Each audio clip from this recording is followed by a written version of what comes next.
this episode of the One Door Workshop. Today we're going to build an indoor seating bench. So we have some friends who are in need of a new bench for their table.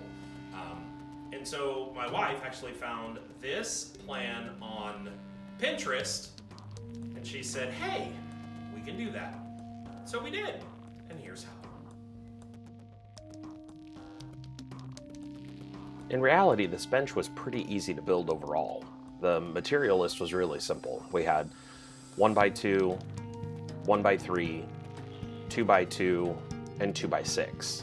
And you could really build it out of whatever material you wanted to. I think we ended up just using fir because it was the least expensive for us at the time. But you could use redwood or Trex or whatever. It's just going to change the weight overall of the end result. And of course, finishing is going to be something to take into consideration too, color-wise, all of that good stuff.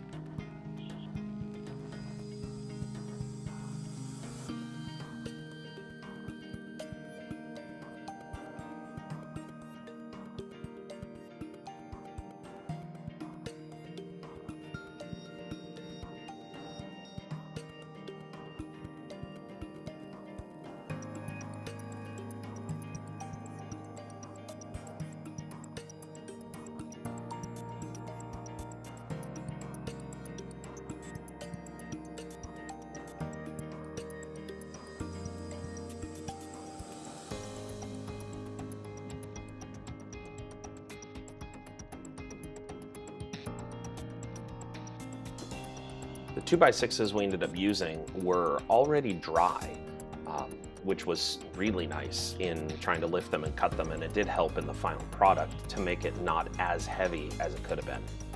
I was grateful that the ones my wife picked out were dry, just because easier to move around. You don't have to worry about throwing your back out while you're trying to pick up a 2x6.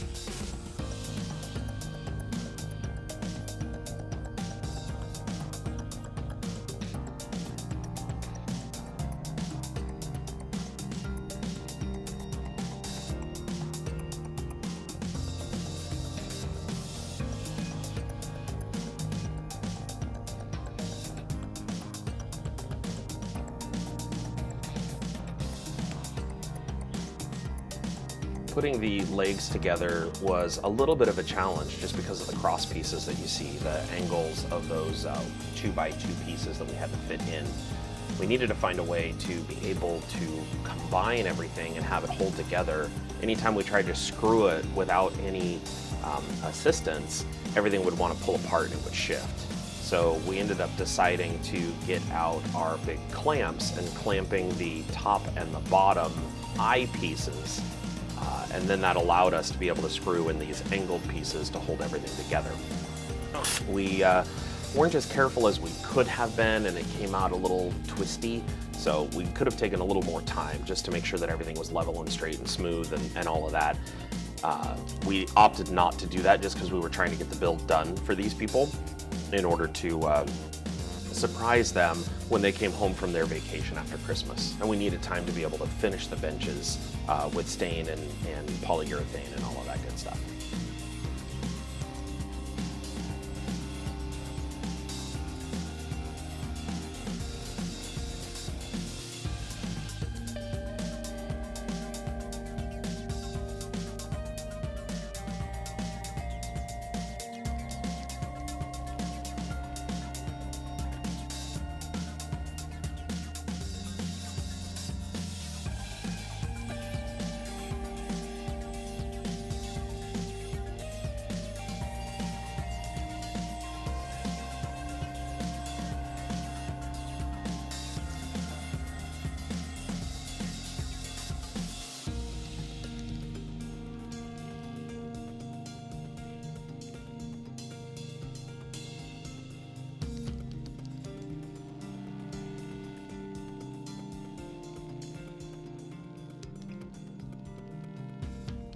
So once we got all of these cross pieces built in all three of the legs, we ended up needing to attach, wanting to make sure that the top and bottom pieces were securely attached. And part of what the plan calls for is to just do a single screw down the middle and make sure that that 2x2 is actually secured through the 1x2 and into the 2x4. So we just used some 3-inch long screws.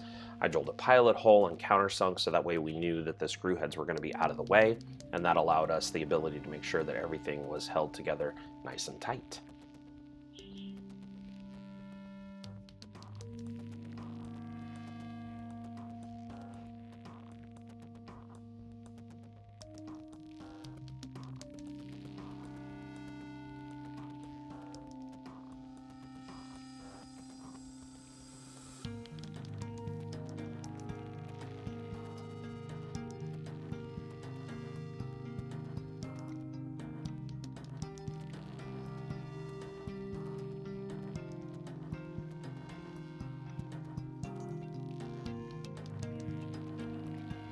As you'll see soon in the video, the 3 legs are joined together by a piece of 1x3 material.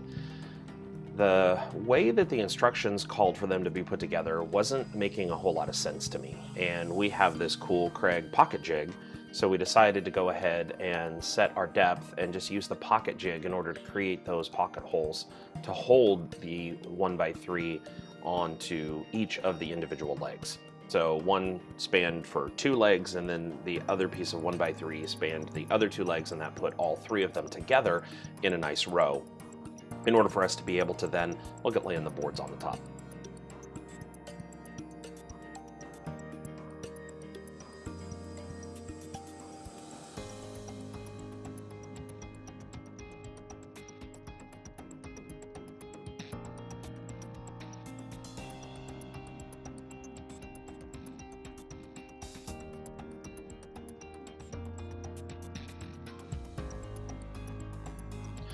Once we had the legs built and everything, we laid the 2x6 for the bench top upside down and then put the legs underneath.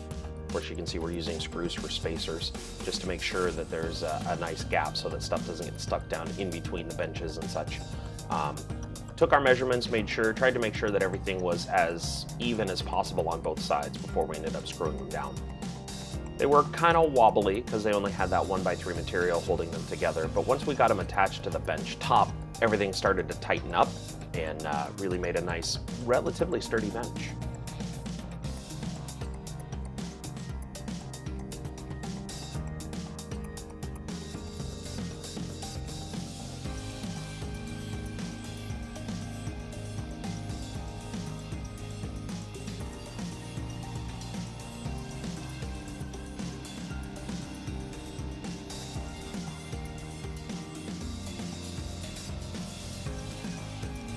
Just to add some stability to the bench, since it's going to be kids mostly that are sitting on this, and we know kids like to be bouncy and all of that, we cut out some 2x2 brackets that go across the boards. We made sure to attach it to each board individually. That way it had a nice solid surface to be able to hold on to, and kids should be able to stand up and jump on this without it having any issues.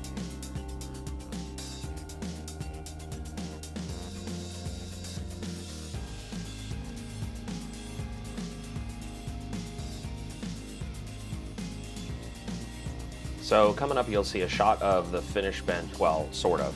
It's the best we could do. We realized after we delivered the bench that we never actually got a final picture of the completed bench for you to really take a good look at. So unfortunately, this is all you've got. Thanks for checking out this video, guys. If you have any questions, let us know. Link in the description on how to build the bench yourself. We'll see you next time. I'm giving her all she's got, Captain. I don't think I can give you any more.